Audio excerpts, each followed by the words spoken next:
চাঁদের পাহাড় কোনো ইংরেজি উপন্যাসের অনুবাদ নয়, বা ওই শ্রেণীর কোনো বিদেশি গল্পের ছায়া অবলম্বনে লিখিত নয়। এই বইয়ের গল্প ও চরিত্র আমার কল্পনা প্রসূত।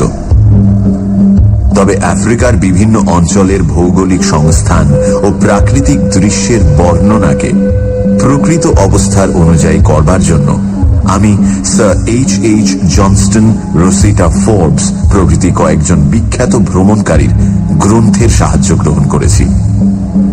প্রসঙ্গক্রমে বলতে পারি যে এই গল্পে উল্লিখিত রিক্টার্স বেল্ট পর্বতমালা মধ্য আফ্রিকার অতি প্রসিদ্ধ পর্বতশ্রেণী, এবং ডিঙ্গোনেক, রোডেশিয়ান মনস্টার ও বুনিপের প্রবাদ জুলুল্যান্ডের বহু আরণ্য অঞ্চলে আজও প্রচলিত।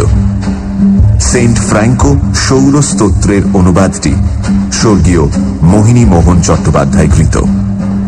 নিয়মিত এমন ভিডিও পেতে লাইক দিন, সাবস্ক্রাইব করে রাখ আর কমেন্টে আপনার মতামত জানাতে ভুলবেন না।